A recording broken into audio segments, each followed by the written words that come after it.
As we race towards the grand finale of the Money Control Global Wealth Summit, it's only fitting that we close with a leader who's been instrumental in driving India's economic powerhouse, Maharashtra. Under his visionary leadership, Maharashtra has not only cemented its status as India's financial capital, but is also on the path to becoming the country's first trillion-dollar sub-economy.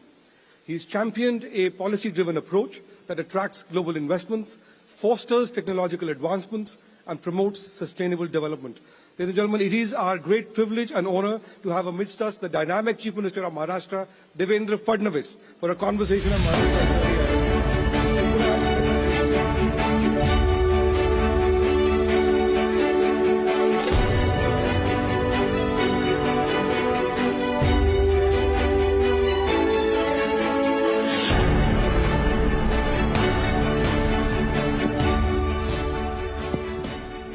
Devendra जी, सबसे पहले बहुत बहुत बहुत धन्यवाद। आप assembly का सत्र चल रहा है, आप बजट सत्र वहां से समय निकालकर money control global wealth summit के मंच पर आए, बहुत बहुत धन्यवाद।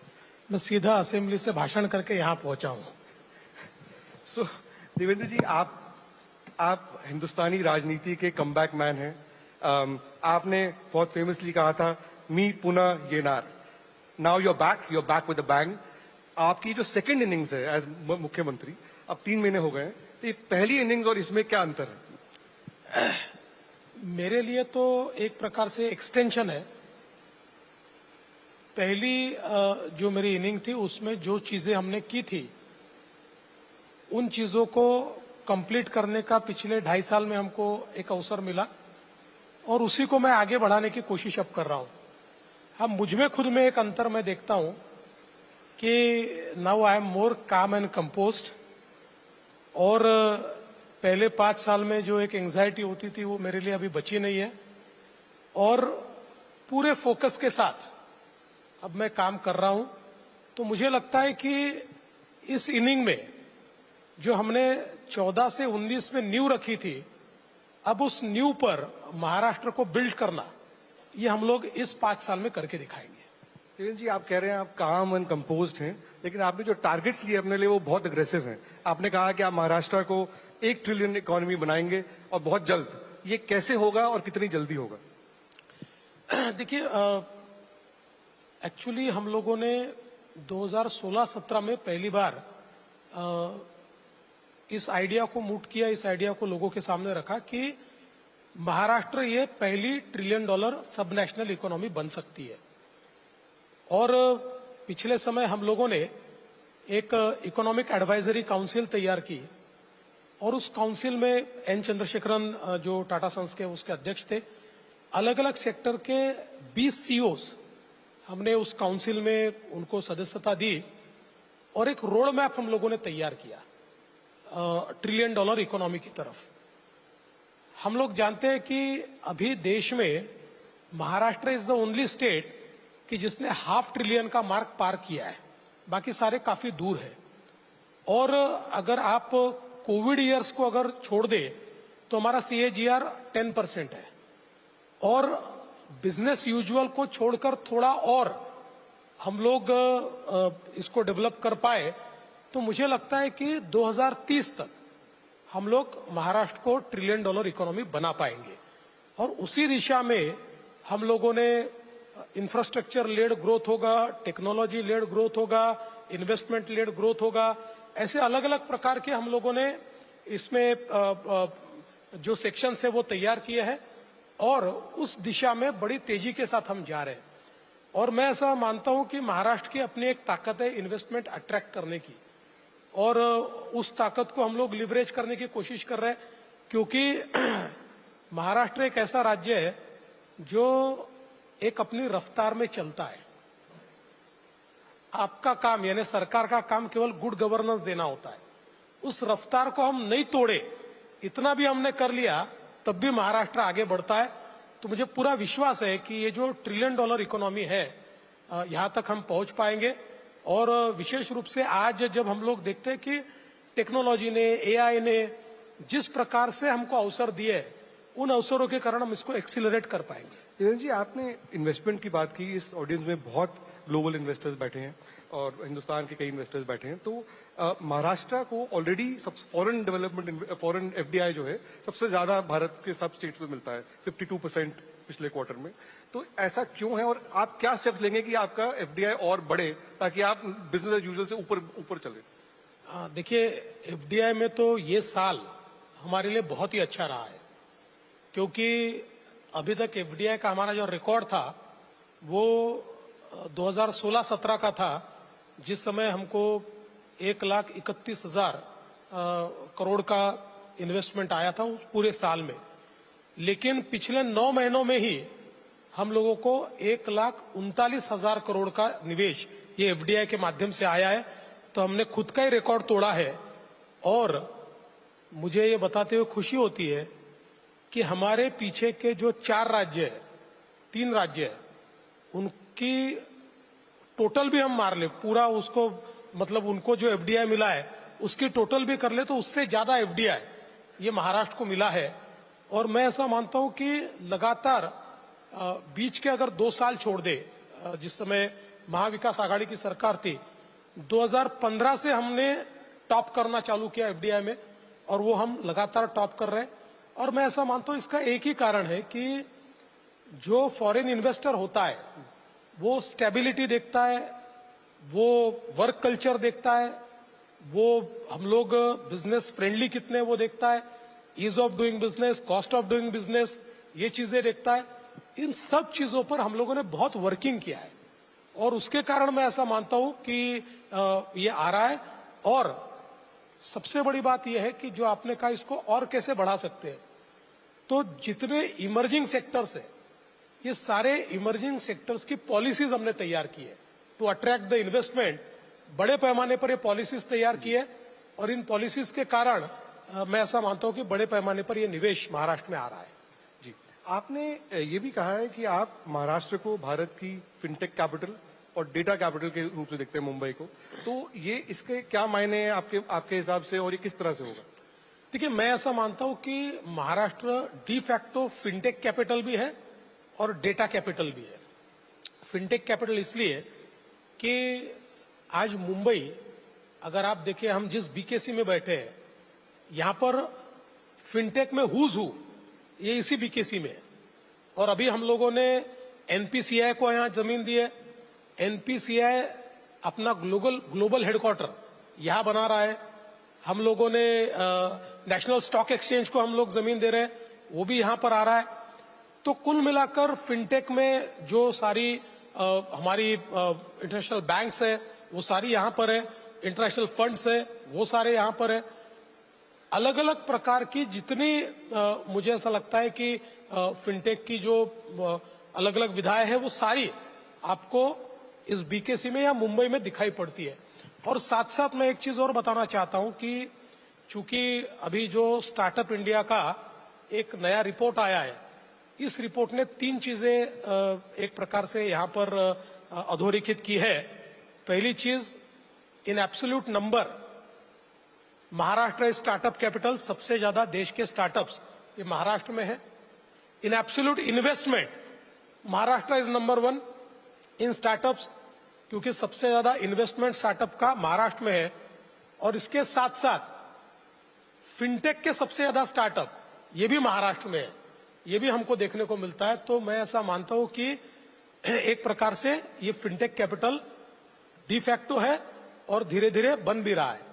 अगर मुंबई में कोई कंपनी स्टार्टअप हो बैंगलोर के बनस्पत, तो उसकी वैल्यूएशन ज्यादा होगी?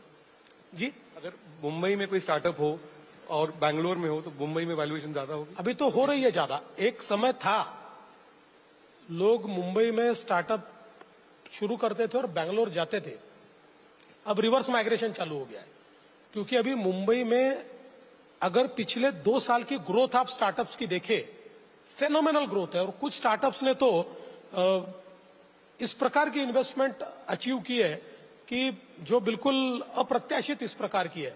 तो इसलिए मुझे लगता है कि now of course for long time Bangalore ने स्टार्टअप इकोसिस्टम को अच्छे से नर्चर किया है, बट अब मुंबई यही स्टार्टअप कैपिटल अपना बना है और जो एब्सोल्यूट नंबर में और एब्सोल्यूट इन्वेस्टमेंट में भी दिखता है।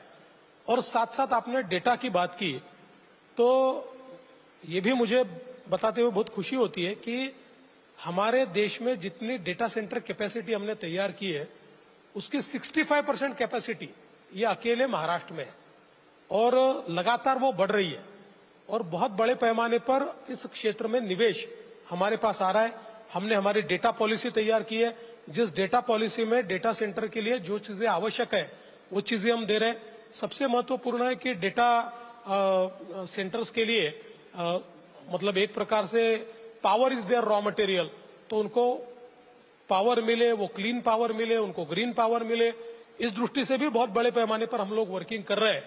तो इसीलिए देश का मैं ऐसा मानता हूं कि डेटा सेंटर कैपिटल भी अब महाराष्ट्र बन चुका है। सो देवेंद्र जी, इस वक्त ग्लोबल बिजनेस में काफी वॉलेटिलिटी है, मार्केट्स में वॉलेटिलिटी है, टैरिफ्स की बात हो रही है और चाइना +1 की भी बात है। तो ग्लोबल सप्लाई चेन में महाराष्ट्र को इंटीग्रेट करने के लिए आप क्या क्या कदम उठाएंगे? मुझे ऐसा लगता है कि एक नेवर बिफोर अपॉर्चुनिटी हमारे लिए तैयार हुई है, क्योंकि कोविड के डिसरप्शन के बाद जब दुनिया के ध्यान में आया कि we can not put all eggs in one basket और हम लोगों को सप्लाई चेन में दूसरे सेंटर्स खड़े करने पड़ेंगे।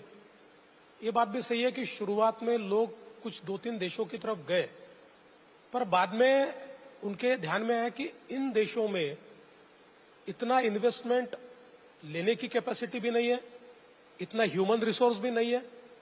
तो अब धीरे धीरे सबको ये लगता है कि नई सप्लाई चेन का सेंटर भारत हो सकता है और उसी दृष्टि से भारत में बहुत बड़े पैमाने पर अभी सप्लाई चेन तैयार हो रही है।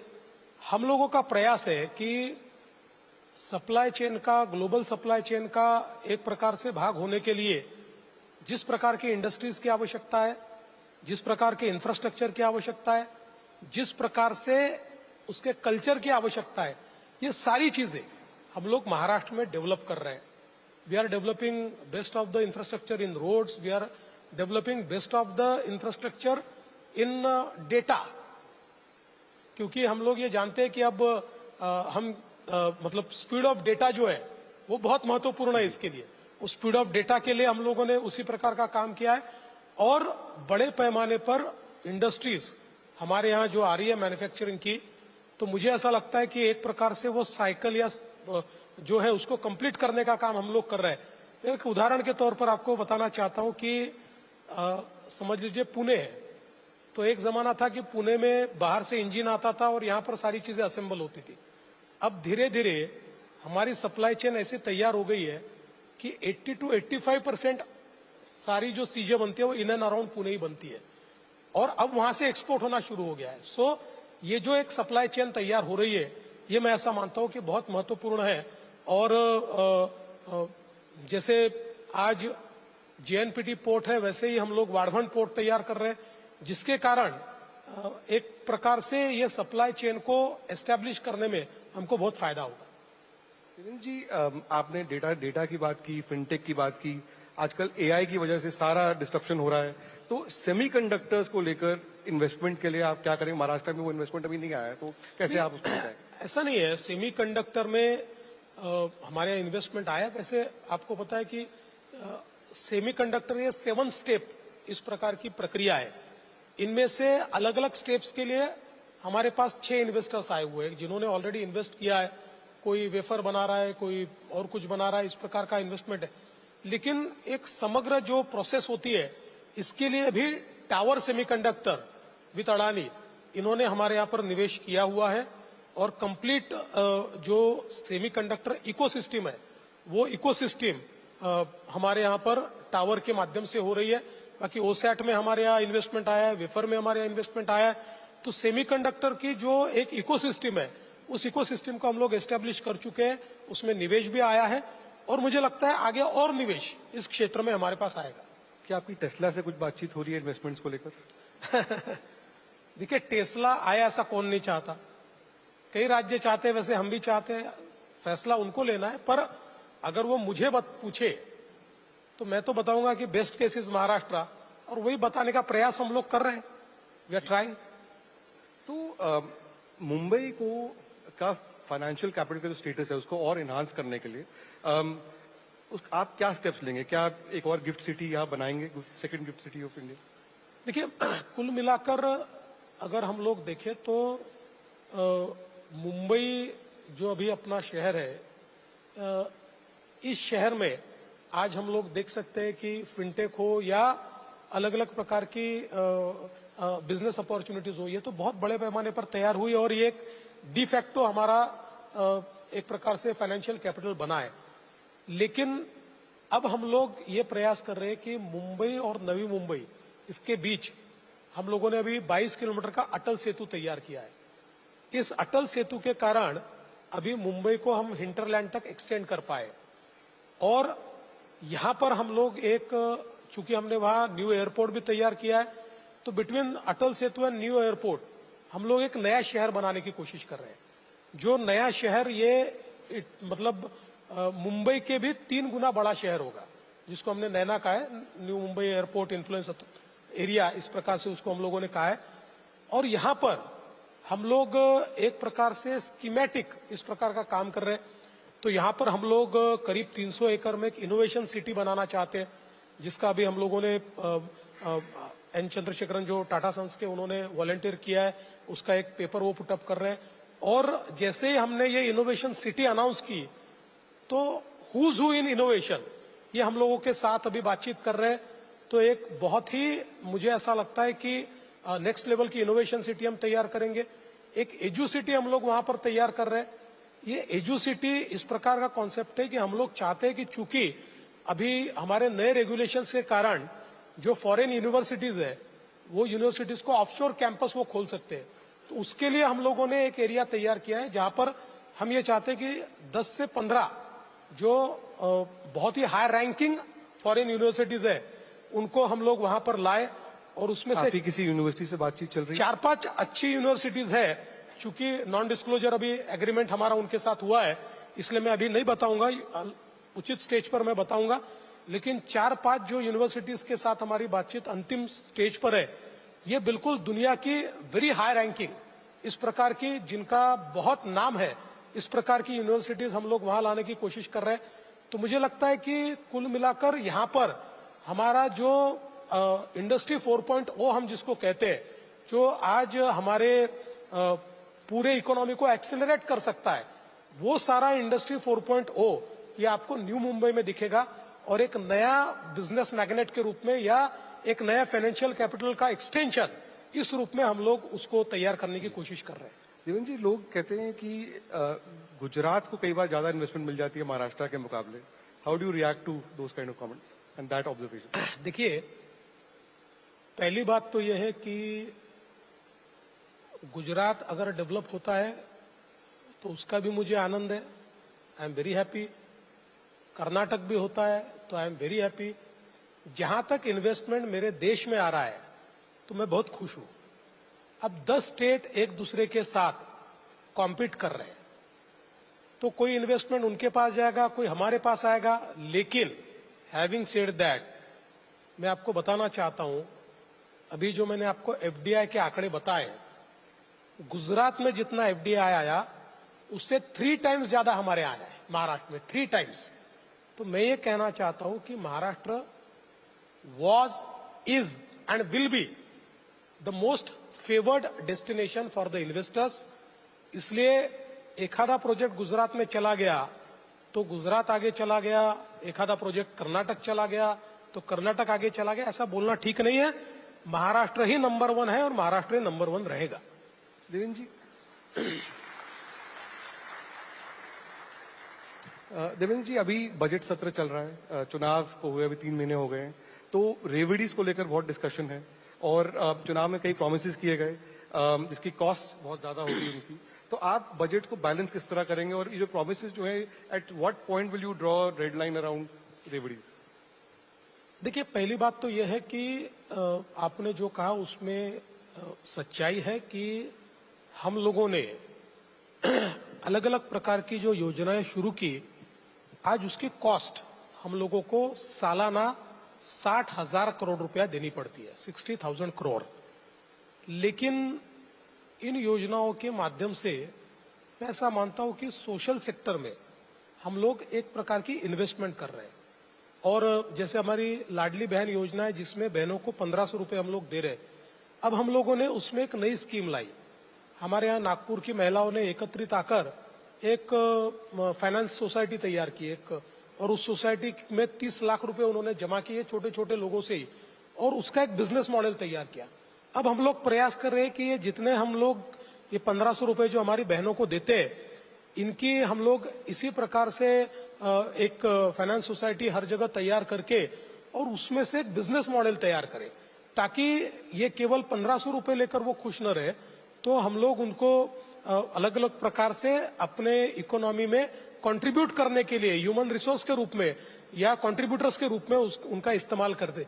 जैसे हमारे प्रधानमंत्री जी ने लखपति दीदी की योजना लाई, तो महाराष्ट्र ने हमने तय किया कि हम लोग 1 करोड़ लखपति दीदी बनाएंगे। पिछले साल में हम लोगों ने करीब 23 लाख लखपति दीदी बनाए। इस साल हम लोगों ने टारगेट रखा है 25 लाख बनाएंगे, और ऐसा करके 1 करोड़ हमारी बहनों को जो सालाना 1 लाख रुपए से ज्यादा कमाती है, ऐसी लखपति दीदी बनाने का प्रयास हम लोग कर रहे हैं। तो ये सही है कि अब ये सारा इन्वेस्टमेंट जब आप लोग इस प्रकार का एक रेवेन्यू साइड पर करते हो, तो उसका एक बजट के ऊपर स्ट्रेस तो आता है, लेकिन हम लोग मैनेज करने की कोशिश कर रहे हैं। और हम लोगों ने ये प्रयास किया है कि इसका असर हमारे कैपिटल इन्वेस्टमेंट पर न हो। उस दृष्टि से हम लोगों ने बहुत बड़े पैमाने पर प्राइवेट सेक्टर की मदद से और अलग अलग इंस्ट्रूमेंट्स को तैयार करके हम लोग हमारे निवेश हमारे यहाँ कर रहे हैं। तो मैं ऐसा मानता हूँ कि कैपिटल एक्सपेंडिचर को कम किए बिना हम लोग हमारे बजट को बैलेंस करने की कोशिश कर रहे हैं। देवेंद्र जी, धारावी रीडेवलपमेंट प्रोजेक्ट का भी क्या स्टेटस है? देखिए, धारावी रीडेवलपमेंट प्रोजेक्ट शुरू हो चुका है। इसमें इसका पहला स्टेज ये है कि हाउस टू हाउस सर्वे, तो ये सर्वे 75% कंप्लीट हो चुका है, और अपेक्षित ये था कि मार्च के एंड तक ये सर्वे हम लोग पूरा कंप्लीट कर लेंगे, जिसके कारण एलिजिबिलिटी और इन एलिजिबिलिटी इसको हम फाइनल कर पाएंगे। तो वो चीजें मुझे लगता है अप्रैल तक हम लोग करेंगे। लेकिन साथ साथ जो प्रोजेक्ट अफेक्टेड लोगों के लिए या जिनको घर देना है या ट्रांजिट कैंप देना है, उसकी शुरुआत ऑलरेडी हो गई है। जो रेलवे की लैंड हम लोगों ने ली थी, उस लैंड पर रेलवे को कुछ ऑफिसेस बनाकर देना है, और बची हुई लैंड पर हम लोग घर बनाना शुरू करेंगे, और उसके बाद एक एक सेक्टर को हम खाली करते जाएंगे, और कुछ और जगह भी हम लोगों ने घर बनाना शुरू किया है। तो जिसके कारण धारावी का जो ये क्षेत्र है, इसको हम लोग स्लम फ्री कर पाएंगे। और मैं ये भी बताना चाहता हूं कि ये पहला प्रोजेक्ट ऐसा है कि जिस प्रोजेक्ट में हम लोगों ने तय किया जो इनएलिजिबल है उसको भी हम छोड़ेंगे नहीं तो दूसरी जगह जाकर झोपड़ा बनाएगा। तो हमने जो एलिजिबल है उनको हम फ्री घर दे रहे हैं, और जो इनएलिजिबल है उसको हम लोग रेंटल हाउसिंग दे रहे हैं। और रेंटल हाउसिंग में 12 साल रहकर रेंट पे कर फिर कुछ पैसे भरकर अपने घर का मालिक बन सकता है। इस प्रकार की योजना उसके लिए लाई है। तो मुझे लगता है कि अब धीरे धीरे लोगों के मन में भी उसके प्रति एक बहुत कॉन्फिडेंस तैयार हुआ है। आपने देखा होगा, अभी पिछले 15 दिन पहले धारावी के लोगों ने धारावी प्रोजेक्ट के सपोर्ट में एक मोर्चा निकाला। ऐसा बहुत कम होता है, लेकिन एक बड़ा मोर्चा था, और लोग कह रहे थे कि नहीं, धारावी प्रोजेक्ट हमको करना है और इसको आप फास्ट कीजिए। तो मुझे लगता है कि एक बड़ी पॉजिटिव डेवलपमेंट ये है, और धारावी को हम पूरा करके दिखाएंगे। देवेंद्र जी, कुछ प्रोजेक्ट्स में अड़चने आई हैं लैंड एक्विजिशन को लेकर, जैसे कि आरामको प्रोजेक्ट में। तो आने वाले जो इन्वेस्टमेंट्स होंगे, तो लैंड एक्विजिशन के इश्यूज को आप किस तरह से, आपकी अप्रोच क्या रहेगी? देखिए, मैं ऐसा मानता हूं कि ये जो हमारा रिफाइनरी का प्रोजेक्ट था, उसमें हम लोगों ने हमारे स्टेट का बहुत बड़ा लॉस किया, क्योंकि जो जगह हमने तय की थी जिसमें लोग तैयार थे, लेकिन उस समय के हमारे पार्टनर उद्धव ठाकरे जी, इन्होंने उसको प्रेस्टीज इशू बनाया, और उन्होंने कहा कि किसी भी हालत में हम यहाँ बनाने नहीं देंगे। और उसके बाद वो चीफ मिनिस्टर बने, और शायद हम लोग वहां नहीं बना पाए। अब हमने नई जगह देखी, उसके भी कुछ अड़चने हमको आ रही है, लेकिन उसको हम दूर करने की कोशिश कर रहे हैं। पर मैं ऐसा मानता हूं कि ये प्रोजेक्ट एक ऐसा प्रोजेक्ट था जो महाराष्ट्र की इकोनॉमी को अगले 20 साल तक एक प्रकार से, और देश की अर्थव्यवस्था को भी बदलने की उस प्रोजेक्ट में एक क्षमता थी। अभी मैं केंद्रीय मंत्री महोदय से मिलने गया था, और हम लोगों ने उनको ये कहा है कि अब इस प्रोजेक्ट को हम फास्ट ट्रैक पर लाए। वहां पर ये भी विचार चल रहा है कि 60 मिलियन टन की कभी हम लोगों ने कैपेसिटी तैयार नहीं की है, तो इसको 2020 की 3 में करे, इस प्रकार का भी विचार चल रहा है, लेकिन महाराष्ट्र में हम इसको करेंगे। किरण जी, एक तरफ बात हो रही है 1 ट्रिलियन इकोनॉमी की, एक डबल साइज करने की, दूसरी तरफ महाराष्ट्र में एग्रेरियन डिस्ट्रेस है फार्मर्स को लेकर, मराठवाड़ा और विदर्भा में, और स्पेशली सोयाबीन और कॉटन फार्मर्स का। तो ये जो इश्यूज हैं, इसको आप किस तरह से टैकल कर रहे हैं? देखिए, जहां तक सोयाबीन फार्मर्स की और कॉटन फार्मर्स की बात है, तो हम लोग कॉटन और सोयाबीन को एमएसपी पर खरीदते हैं, और इस साल हम लोगों ने रिकॉर्ड किया है। जितनी खरीद इस साल हमने की है, मतलब अगर हमारे देश के मध्य प्रदेश, उसके बाद गुजरात, हरियाणा, ऐसे 6 राज्य हैं जो सोयाबीन में काफी अच्छा काम करते हैं। ये 6 राज्यों की टोटल खरीद जितनी है, उससे 124% ज्यादा खरीद अकेले महाराष्ट्र ने की है। तो बहुत बड़े पैमाने पर हमने सोयाबीन की खरीद की है, कॉटन की भी खरीद की है। अभी सवाल ये उठता है कि महाराष्ट्र का जो इलाका ड्राउट प्रोन है, क्योंकि 52% महाराष्ट्र ये ड्राउट प्रोन महाराष्ट्र है, 48% ही ब्लेस्ड है। तो हम लोगों ने अभी इसको ड्राउट फ्री करने का एक प्लान तैयार किया है, जहां एक और हम लोग वाटर कंजर्वेशन के माध्यम से, स्मॉल स्ट्रक्चर्स के माध्यम से हम लोग इसको तैयार कर रहे हैं। वहीं हम लोगों ने बहुत एम्बिशियस ऐसे रिवर लिंकिंग प्रोजेक्ट्स तैयार किए हैं, जिसमें एक वैनगंगा नलगंगा प्रोजेक्ट है। इस प्रोजेक्ट में 450 किलोमीटर की नई नदी हम तैयार कर रहे हैं, और इसके कारण जो विदर्भ के 7 डिस्ट्रिक्ट है, ये डिस्ट्रिक्ट टोटली डाउट फ्री होंगे। इस नदी पर 31 डैम्स हम लोग तैयार करेंगे, 2 डैम्स को हम उसकी हाइट तैयार करेंगे, बढ़ाएंगे, और इस कब तक तैयार होंगे? इसकी शुरुआत हम लोग अगले साल करेंगे, 7 साल उसके बाद उसको लगेंगे।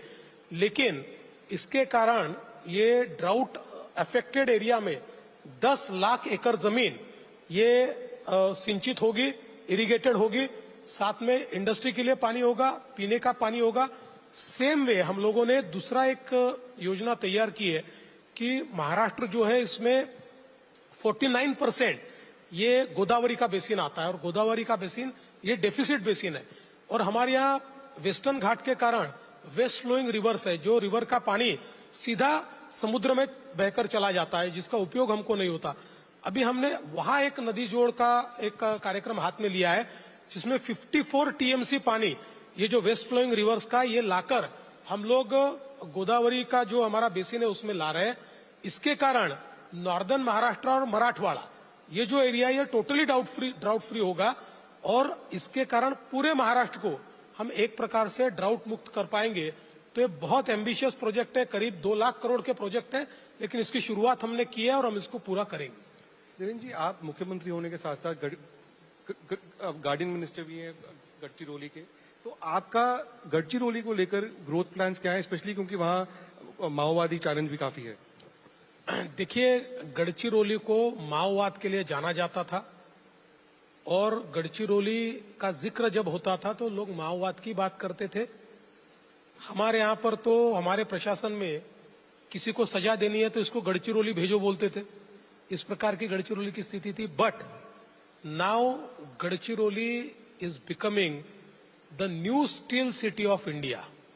अब वहां पर जिस प्रकार से स्टील में निवेश आ रहा है, जिस समय मैं पिछले मेरे रेजिम में मैं चीफ मिनिस्टर के साथ साथ गृह मंत्री भी था, उस समय मैंने प्रयास किया, वहां पर पुलिस का संरक्षण दिया और माइनिंग की एक्टिविटी शुरू की। जब शुरू हुई तो माओवादियों ने भी विरोध किया, लोगों ने भी विरोध किया, लेकिन हम लोगों ने शांति के साथ, लेकिन पूरी दृढ़ता के साथ माइनिंग को शुरू किया। धीरे धीरे लोकल कम्युनिटीज को उसका फायदा ध्यान में आया। परिणाम ऐसा हुआ कि आज हम लोग देख सकते हैं कि ऑलरेडी वहां पर और हमने ये कहा कि, क्योंकि मैं बताना चाहता हूं कि जो ओर, आयरन ओर गढ़चिरौली में है, हमारे देश का सबसे अच्छा है। The best iron ore is in Gadchiroli, ऐसा और ही कहीं नहीं है। और इसकी माइनिंग शुरू होने के बाद मैंने ये कहा कि इसको केवल एक कॉलोनी की तरह उपयोग मत लाइए, यहाँ पर एक पूरी स्टील की इकोसिस्टम तैयार होनी चाहिए। और उस समय हमने एक जगह वहां पर स्टील इंडस्ट्री के लिए दी। अभी मैंने पिछले महीने उसका उद्घाटन किया, और 25 मिलियन टन का एक और प्लांट अभी लॉयड के माध्यम से वहां लग रहा है।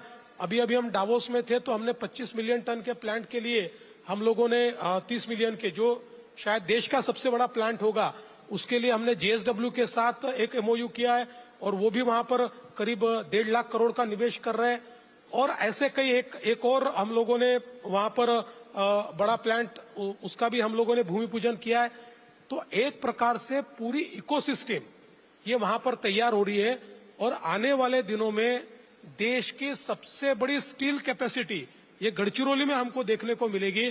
तो अभी तक जिस गढ़चिरौली को हम लोग माओवादियों के लिए जानते थे, अब वो steel city and steel hub of India हो रहा है।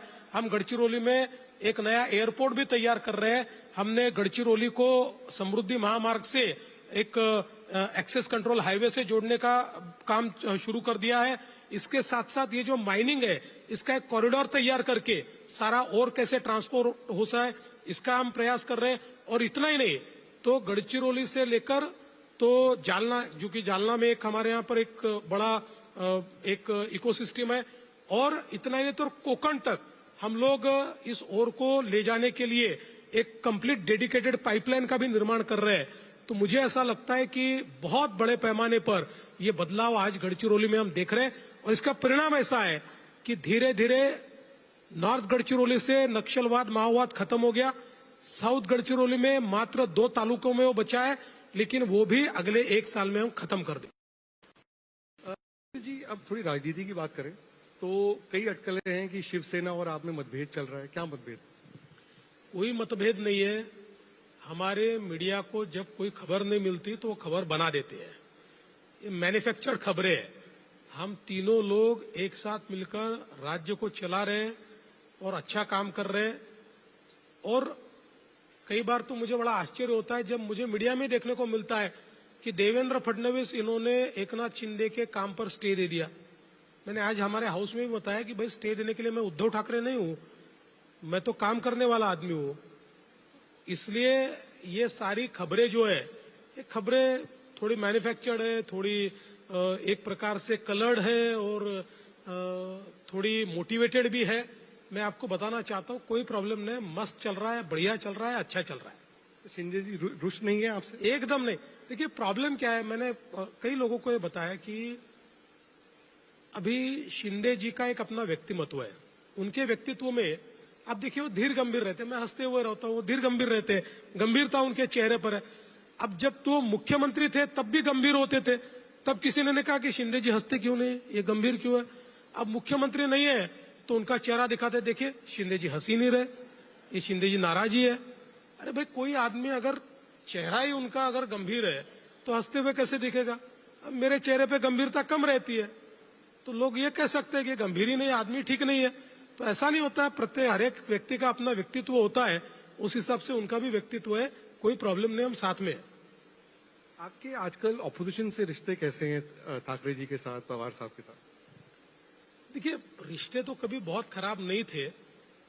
हाँ, ये बात जरूर है कि बीच में महाराष्ट्र की राजनीति में एक ऐसा मकाम आया था जिस समय एक प्रकार से पॉलिटिकल विरोधी की जगह दुश्मनी, इस प्रकार की व्यवस्था खड़ी हो रही थी। हम लोगों को भी टारगेट किया गया, लेकिन मैंने चुनकर आने के बाद पहली ही सभा में या पहले भाषण में ये कहा कि मैं बदले के लिए नहीं, बदलाव के लिए आया हूं।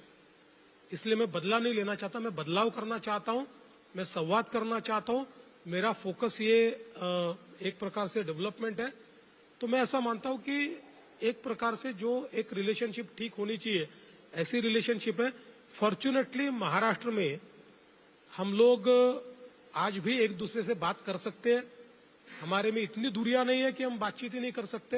हाँ, ये बात अलग है कि सही समय उन्होंने मेरा फोन उठाया होता तो अलग बात होती, लेकिन उद्धव जी ने फोन ही नहीं उठाया तो ये सारी चीजें यहां पर हो गई। बट अभी वो भी मेरा उठाते हैं, मैं भी उनका उठाता हूं। तो अब दोनों एक दूसरे के फोन उठा रहे हैं तो फिर से साठगांठ हो सकती है? देखिए फोन पे हम लोग साठगांठ की बात नहीं करते। अभी साठ नहीं और गांठ नहीं, ये आप गांठ बांध लीजिए कि कोई साठगांठ नहीं है। तो आप कह रहे हैं कि कभी एनसीपी के साथ आपका फिर से अरेंजमेंट नहीं होगा? देखिए मुझे ऐसा दिखाई नहीं पड़ता। मैं आजकल बड़ा बच के बात करता हूं, क्योंकि पॉलिटिक्स में नेवर से नेवर होता है, कब क्या हो जाए। और पिछले 5 सालों ने तो हमको ये सिखा दिया कि पॉलिटिक्स में कोई भी किसी के साथ कभी भी जा सकता है, इसलिए बड़ा बच के बात करता हूं। लेकिन जो पॉलिटिकल सिनारियो मुझे दिखाई पड़ता है, जो हमारी दिशा दिखाई पड़ती है, उसमें अब शरद पवार जी के साथ या उद्धव जी के साथ हमारा कोई गठबंधन हो सकता है, ऐसी परिस्थिति नहीं है। अभी जो बीएमसी के चुनाव जो आने वाले हैं तो उसमें कहा जा रहा है कि शायद भाजपा अकेले उम्मीदवार खड़ी करेगी, ऐसा है क्या कि महायुति कायम रहेगी? 100% महायुति ही बीएमसी का चुनाव लड़ेगी, भाजपा अलग नहीं लड़ेगी। और मुंबई में महायुति का मेयर हम लोग बैठाएंगे। आखिरी सवाल, आपने कहा कि अब फोन उठाए जा रहे हैं एक दूसरे के, तो अभी विधानसभा का सत्र चल रहा है, लीडर ऑफ ऑपोजिशन नहीं है क्योंकि उनके पास दोनों पार्टी, सारी ऑपोजिशन पार्टियों में इतने नंबर नहीं, लीडर ऑफ ऑपोजिशन बने। Will you allow a leader of opposition even though they don't have the numbers? See, it is not about me allowing, क्योंकि लीडर ऑफ अपोजिशन किसको देना है, उसके क्या नियम है, ये अपॉइंट करने का अधिकार गवर्नमेंट का नहीं है, स्पीकर का है। It is a sole prerogative of the speaker. Speaker के पास उनकी अर्जी गई है। स्पीकर साहब हमारे लॉयर है, एक बहुत ही सूझबूझ के साथ काम करने वाले स्पीकर है। उनको कॉन्स्टिट्यूशन और हमारे नियम इनके 100% जानकारी है। इन सारी चीजों को खंगालेंगे और एक उचित निर्णय जो भी in the interest of democracy होगा वो स्पीकर साहब लेंगे। तो स्पीकर साहब का निर्णय क्या होगा ये मेरे लिए बताना आपसे कठिन है। आपकी राय पूछी तो आपको आपत्ति होगी? देखिए, स्पीकर अगर निर्णय लेते तो हमको क्या आपत्ति होगी। देखिए, मैं आपको एक बात बोलता हूं, मैंने पहले दिन कहा है कि आई विल नॉट जज the opposition bye it's numbers. हालांकि अभी महाराष्ट्र के इतिहास में सबसे कम नंबर अपोजिशन को इस बार मिला है। और आज भी आप देखिए, लीडर ऑफ अपोजिशन नहीं है, लेकिन हम उनको या उनके लीडर्स को लीडर ऑफ अपोजिशन की तरह ही ट्रीट करते। कोई भी हमारे में बदलाव नहीं आया है, क्योंकि डेमोक्रेसी में रूलिंग पार्टी जितनी महत्व की है उतनी अपोजिशन पार्टी भी महत्व की है। हाँ, ये बात जरूर है कि देश की संसद को देखने के बाद ये भी लगता है कि अपोजिशन पार्टी का लीडर ये सेंसिबल भी होना चाहिए, देश का विचार करने वाला भी होना चाहिए। And on that note, ladies and gentlemen, please give a big hand to Devendra Fadnavis, the Chief Minister of Maharashtra. Thank you so much for being so sporting, sir, and taking all the questions.